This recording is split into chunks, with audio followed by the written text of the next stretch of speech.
And welcome in, guys. Thank you very much for joining us again at Sinister CyberCon. I got to tell you, man, one of the coolest things since coming on board Sinister Creature Con has been the community and the shows that we have gotten to do that feature films like Rocky Horror Picture Show or Repo the Genetic Opera. And if you dig that music, especially the style, the aesthetic, and the music stylings of Repo the Genetic Opera, chances are you probably also like this other film we're about to talk about with my guests from the Devil's Carnival. Please welcome to Sinister CyberCon, Emilie Autumn and Marc Sensner. How are you guys doing, man? Good. How are you doing? Thank you so much for having us. You guys, like I mentioned, the vein in which Devil's Carnival exists is like this subgenre of the horror aesthetic that really does. I mean that from the bottom of my heart, really does kind of ride. I mean, obviously, with Terrence being attached, it's hand in hand with Repo, but it has that fun aesthetic of like your Rocky Horrors and your midnight show going to, especially like if you have the cool theater. Marc, we mentioned before we went live that you've come to SAC, you visited. That theater is probably the Colonial. It was in Sacramento, and it was some kind of a show that we put together. But that that aesthetic goes hand in hand with this. So I'm glad that we have now we've had Rocky guests, we've had Terrence on, and now we get some Devil's Carnival cast members with you guys. Welcome and thank you for coming on board. Thank you so much. We're so happy to be here. It's wonderful to get to be together and to talk about this, and it's something that we actually met on, of course, and here we are. So this is where true friendships and more are made. The Devil's Carnival.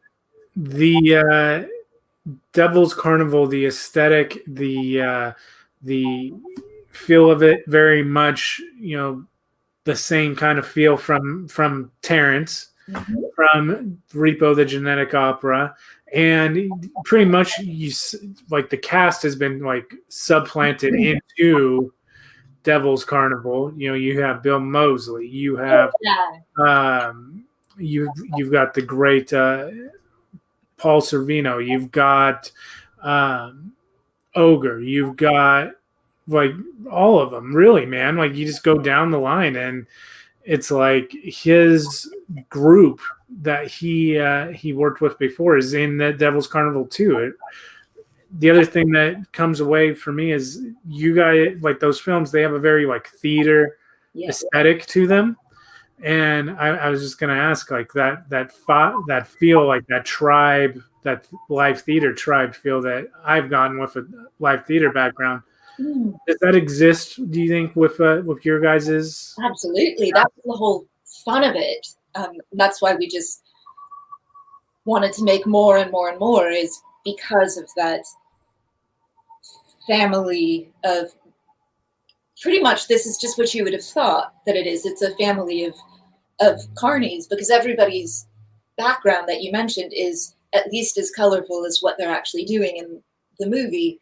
And it was a beautiful group of people that I feel like we were so lucky to get to experience that time. I think it's rare. It was a gift. Yeah. And I just wanted to jump in, and because you mentioned the theater, right, in Sacramento, and I just have such a fond memory of that. You just mentioned it, and in my mind I thought back to it, and it was so much fun, and just really so blown away by the show that everyone put on and the shadow cast. And I felt like it had the same camaraderie and the same color and the same excitement, and that was just so unique and so special. So I'm glad you brought that up, because that was memorable for us. That was the first shadow cast that I anyway had ever seen. Had you seen one before? I had never seen one, so I'm glad that was my first. I didn't entirely know what a shadow cast was. You guys had never seen a shadow cast period of? Well, we did. I mean, I think had online. Never seen one. You'd I seen thought it was stuff. it was Yeah, so yeah. beyond what I would have imagined. It was Yeah. as elaborate and fully acted and fully performed as what we did.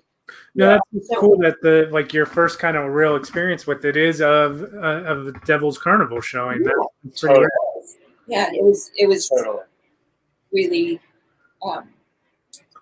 Did yeah, you I'm really grateful to get to see that. you guys, with that, because having gotten to meet Terrence at a past Sinister Creature Con, coming from Repo, which is really, getting that aesthetic and that, melody, for lack of a better term, to the music that accompanies that aesthetic. The Devil's Carnival it's almost like a mid ground between the Rocky Horror and Repo the Genetic Opera. In a lot of ways, it's like it fits right in between those two upon watching it and getting to know your characters and stuff. When you guys are on the set and you're making that, Terrence is around, he wrote it, but then you also have Darren, who's a really, really cool director, to having said directed these two. What was it like to have him helming the project, because that is a guy whose name is synonymous with this kind of stuff too.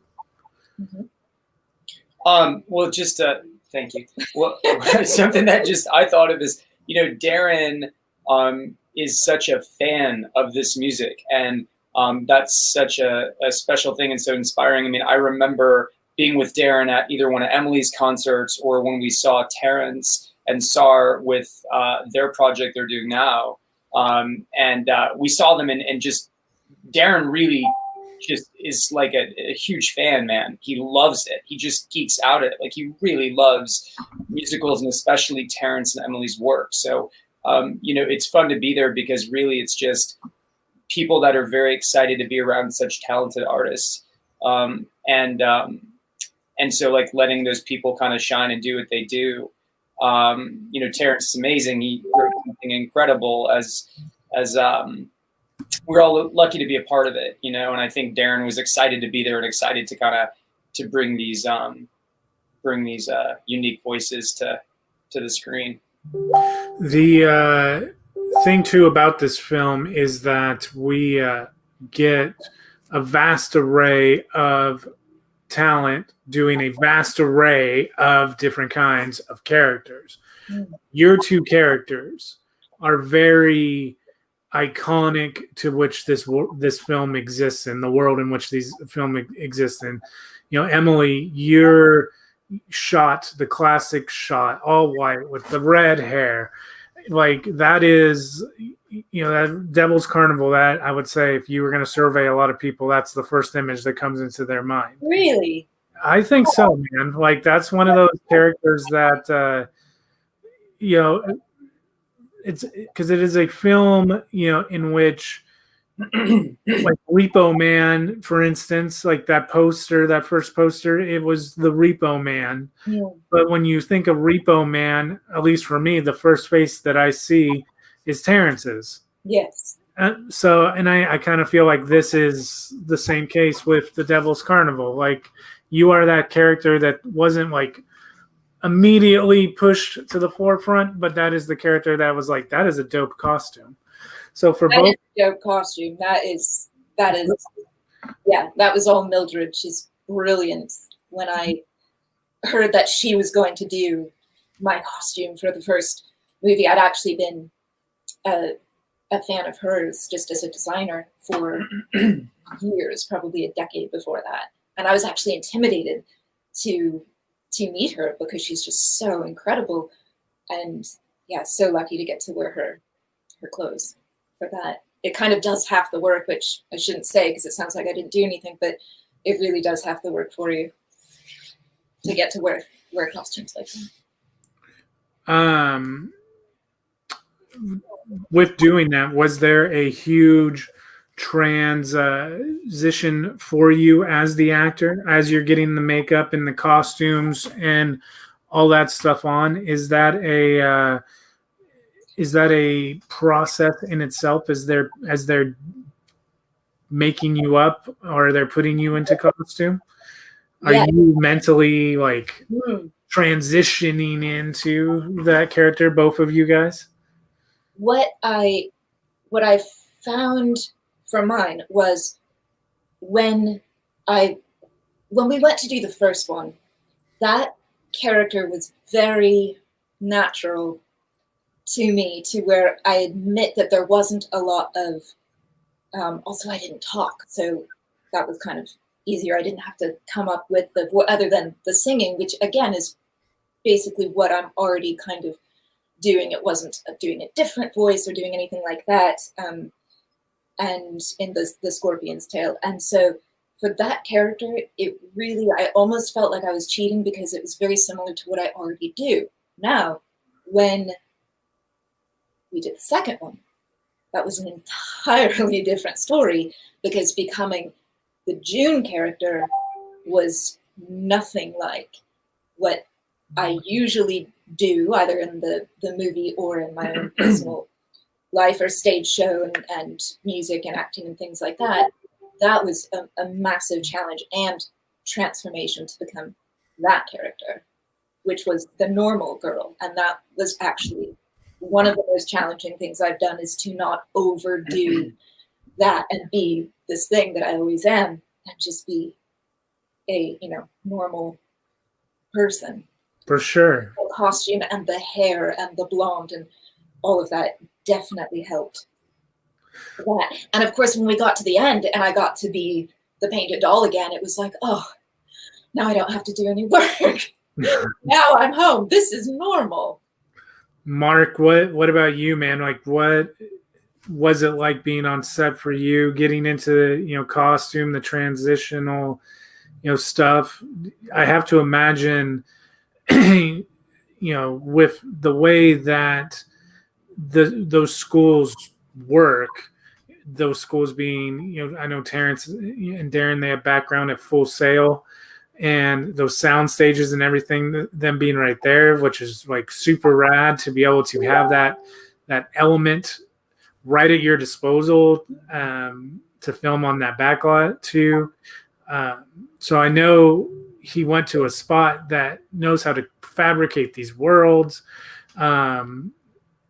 Dude is super talented. Darren is super talented. You two are super talented. The cast, I mean, I got to say there are more white whales as a podcaster / panel host in the Devil's Carnival cast or the Terrence world that I haven't been fortunate enough to talk to, that all would be like super dope. So I'm like fanboying that you got who you got to work with. But what was it like for you, man? Because we've heard the painted dolls, how Emilie preceded her, but with you, how did you go about it?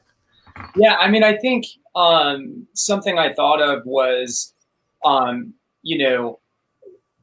an actor, what you're wearing and what's around you, that's so important, right? Like you hear a lot of guys say it starts with the shoes, and those pieces are so important. So you had good shoes. I did have damn good shoes. So it was a knife in those shoes. I did keep a knife in those shoes. So I think like for this particular thing, there was just so much, man. Like everybody like looked so interesting and the costumes were so amazing and the sets were just mind blowing. I mean, it's like these guys did such a phenomenal job. Everything mattered. So I feel like it, creating that sense of play and that sense of, being able to kind of, get into your character became very, honestly kind of easy. It's like you kind of did the work you were doing, but then you're looking at these dynamite costumes and all these people and all this stuff. And it almost just kind of gave you the freedom to just tap in and say, here we are. And we all just sort of had this vibe together. So, which is what I picked up at the shadow cast that we saw. So it goes to show you that it even goes beyond just the film.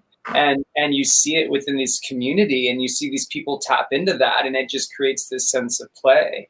So it was awesome, man. It's also like a world that has a lot of depth to it. Like you feel like he just kind of scratched the surface, which is pretty cool.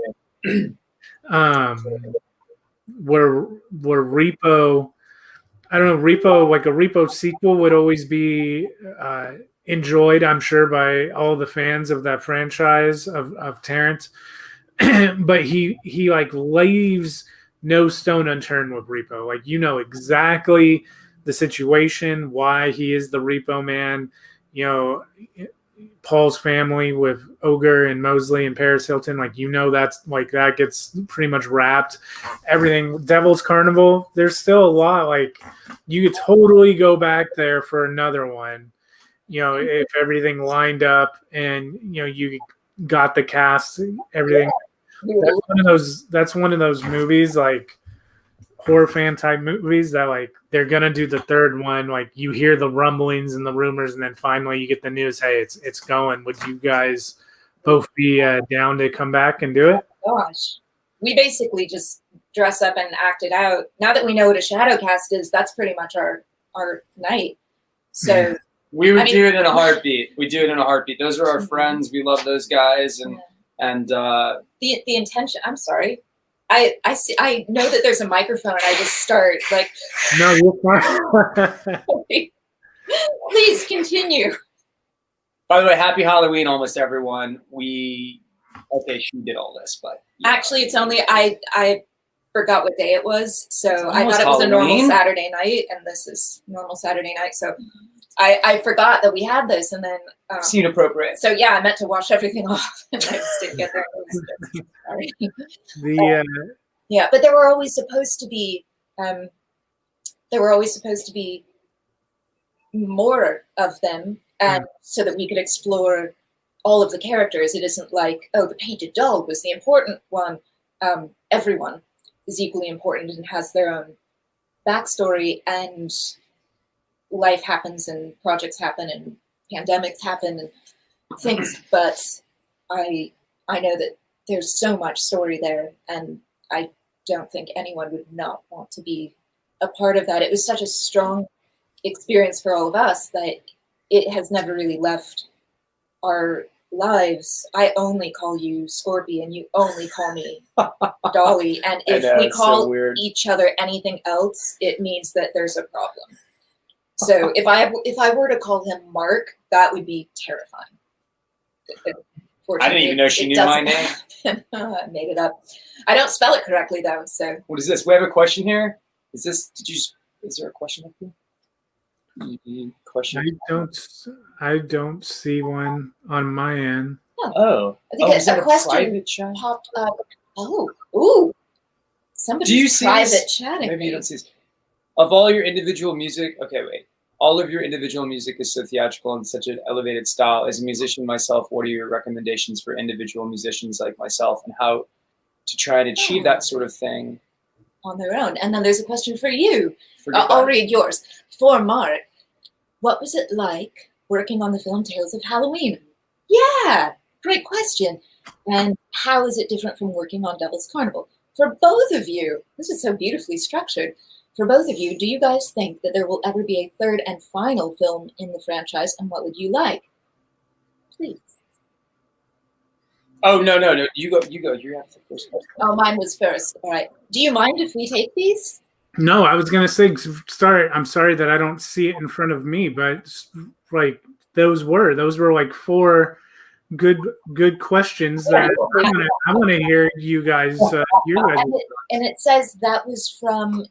The name is Tara.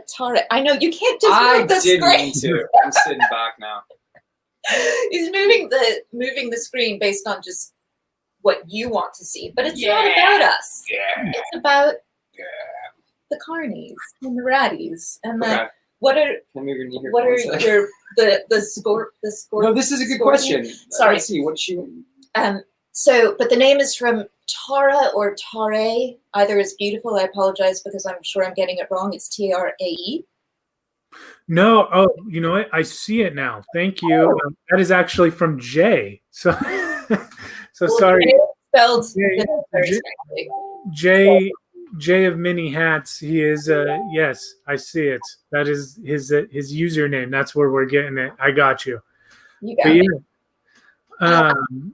So shall we address? Yes, let's get after it because Jay's thing is really cool. So all of your individual music is so theatrical and has such an elevated style. As a musician himself, what are your guys? Do you guys have some recommendations on how to try to achieve this sort of production or music producing on his own, where they may not have gotten to a level of like a production studio, but how to start out on your own? Well, I think if any of the question is about the sort of theatrics and style of it, if that's an element, then I think that I would say probably what you've heard a lot, which is to just be exactly what you want to be and do your best to not be influenced by what anyone else is doing. And if it seems like too weird to actually work or too weird to actually be commercial or even popular, you're probably on the right track. I can speak for myself saying that before I got to a level where this could be my job, that I was told so many things not to do. And thank heavens that I rejected all of them. And the big one was don't play the violin and don't have that be part of anything that you do. And the reason that I was told by a particular producer early on in my career was that it was intimidating because the violin made people think of classical music, which was intellectual and all of that. And that, of course, is one of the hallmarks of what I do and something that I think that a lot of people prefer over my voice even. So bringing the classical element into it is, I think, what makes me a little bit different. And also knowing that not everyone has to like you. That's totally okay. I don't want personally, and maybe you do, and that's great too, but I don't want to be the most famous musician in the world, the most popular, the most wealthy. If I were, to me, that I would have done something wrong. I don't want to appeal to everyone. I want to appeal to the people that this would be special to. So that's my advice as far as that goes. And regarding anything that's sort of production related, the one thing that I will tell you is that there is not one person involved in what I do. There's very little money involved in what I do. I record myself in my own studio, which I have built, which is run by one person. I record everything, I edit everything, I program everything, and there's really no element that anyone is involved in. And the reason why I say this is just to tell you that you don't need anyone. There are a lot of things that you have to learn along the way to be able to do this, but that's the fun of it, and that's the independence of it. And so that I think is if anything about whatever I do is encouraging to people, it's the fact that I do absolutely everything on my own. I think that's something that is important, to not let that thing, the fact that you are, maybe it is just you. Don't let that inhibit you from taking the first steps and, getting out there and learning how to do it yourself and just trying your best. That's a huge thing. Marc, I know you can do this, so thank you for asking. Please. I'm being told from the production chat that from the team that these questions were from Terry. Marc, how was it different for you on the Tales of Halloween compared to Devil's Carnival? Well, Tales of Halloween was a lot of fun. I got to work with my good buddy Lucky McKee. I don't know if everyone knows Lucky McKee's work, but they should definitely check it out because he's a really terrific filmmaker and has made some awesome stuff. So Actually there was a lot of similarities. We got to dress up and play in this kind of fantasy world and take a lot of risks and have a lot of fun. So in a lot of respects, there were similarities just as far as like the spirit of kind of going into it. So it was fun. It was a lot of fun to do that one. And the film too, that Tales of Halloween film, is such a iconic film in its own right. It's kind of like Trick or Treat, where it has that cool aesthetic of it being a film of multiple stories all in one, that you can either watch one of the short films or you can watch the whole thing in an hour and a half, hour and 40 minutes. You get like 6-7 very cool little short Halloween films, especially right now when 2020 is limiting what we can all do on the outside, albeit. Or is it? Yeah, I mean, when I say limit, I mean like our poor buddies who own like the haunted houses and the traditional Halloween stuff. Like, stuff has had some serious modifications having to be done. But when you're at home, Trick or Treat, which Mark is, or not Trick or Treat, God, Tales that Mark is in, Tales of Halloween, you definitely should check that out again. Or if you haven't, you should definitely check it out this Halloween season. We have a couple more questions in our chat room from the Rachel Salisbury. She is asking you guys, Mark, with an exclamation point, are you working on your own musical? Hi, Rachel. Hi, Rachel. We know Rachel. She's our friend. Yeah. Well, I'm working, Rachel, on a few projects actually, no, Rachel, there's one project that I have that I would sing in, and I'm working real hard on it. So hopefully that thing pans out. It's pretty darn cool about a 90s rock and roll band. So let's see. And then also, I mean, look, I'm just lucky enough that this girl said I could, sing a little bit in her musical, because this thing is freaking awesome. I mean, talk about we're talking about these projects, right? Like Devil's Carnival, Tales of Halloween, and just this passion and these insanely talented people that exist to bring them to life. I'm just lucky enough to get to show up and play around in their world. So this girl's got the most mind-blowing musical she's putting together. And I made a deal with her. I said, look, I will come on and I will do this one part. But we will absolutely get the better guy if I screw this thing up, because I will be damned if Which won't happen, but isn't that interesting? If I mess that up for this one right here. Right. He's conceding the part in my soon-to-be Broadway musical, that there's this incredible part that is made for sports. But he's conceding that if someone better auditions, that he'll step down, which is...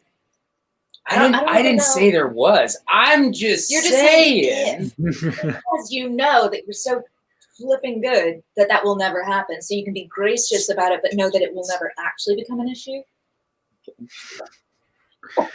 Very Scorpion. Rachel, we love you. Thanks for the question. We hope you're good. Luna Bianca is really she's stating more than asking anything. The chemistry between you two on screen is perfect. You guys definitely pull off an amazing couple. The chemistry, was it there from day one? Yep. Yeah. Yep. Was it? That was an easy one. But think of this, and I've probably told this story. I tell this story on Instagram every birthday of yours, where I'm like, here's how we met.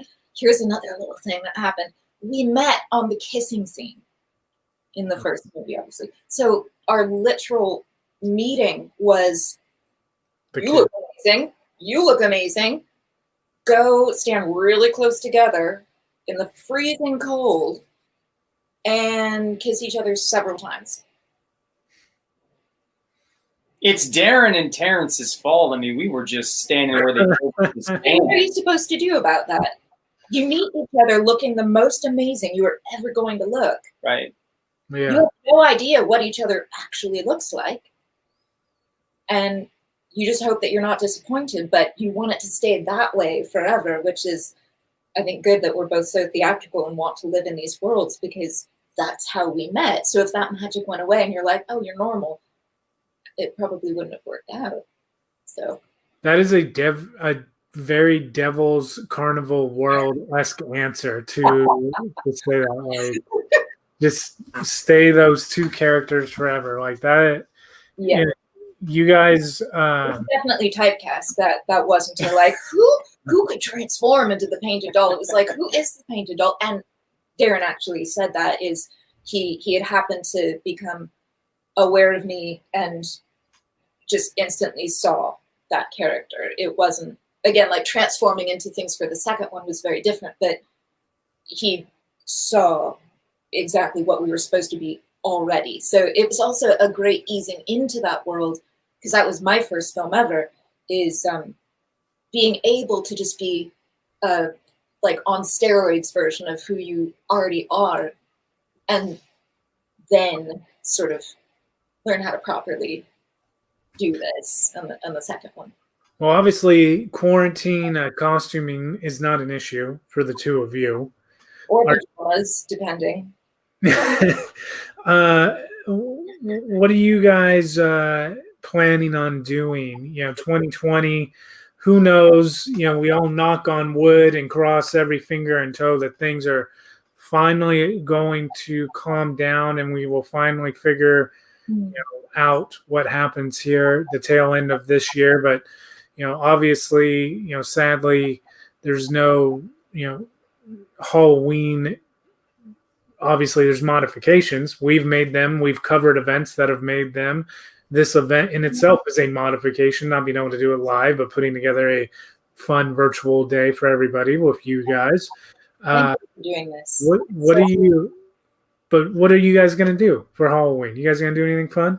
I think more of this. Yeah.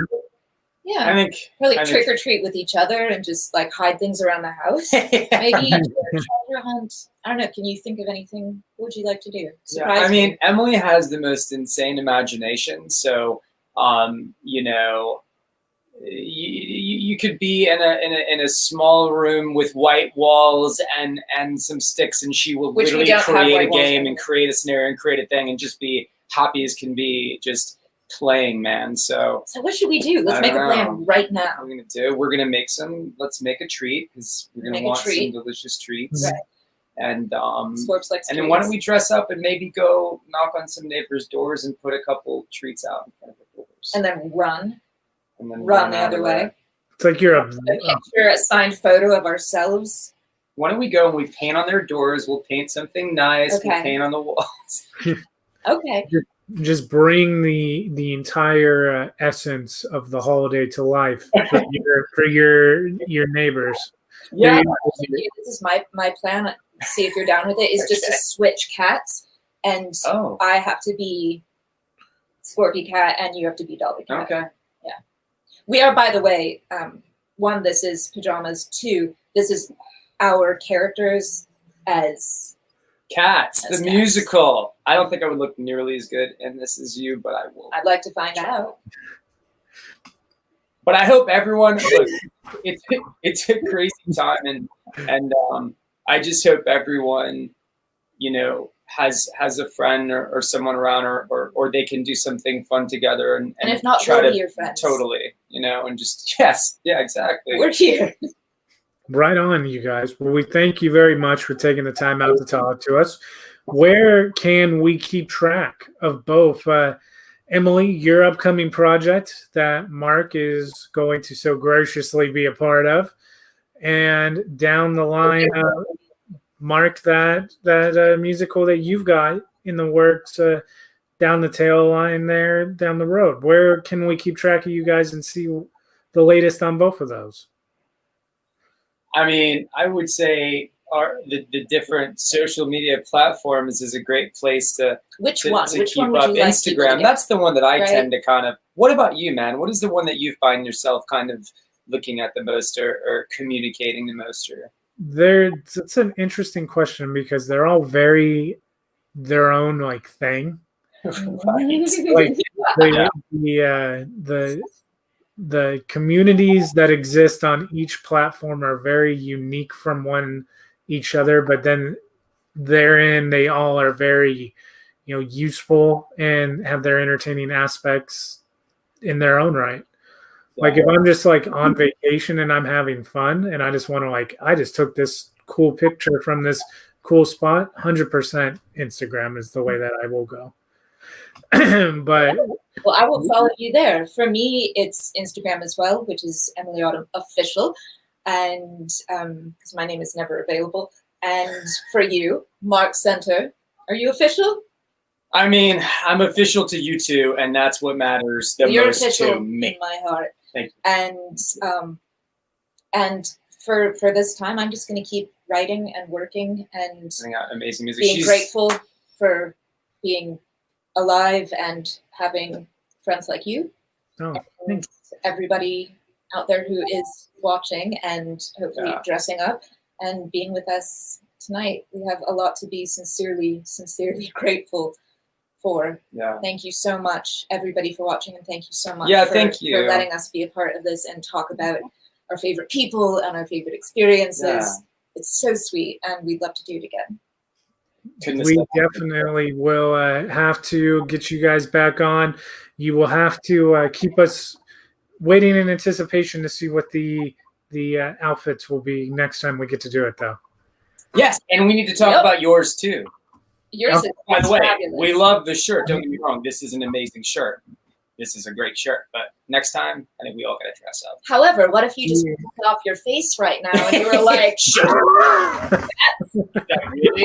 yeah, you gotta dress up. That's it, man. That'll be the twist of the century right there. We got to save that time for when we're in person, though. Oh. Yeah. Thank you guys again very much. If you haven't already, check these two out in Devil's Carnival and Hallelujah, the Devil's Carnival. These are fun people, man. Thank you very much one more time, Emilie, Autumn, and Marc Censored. Thank you, guys. Much love, brother. Thank you.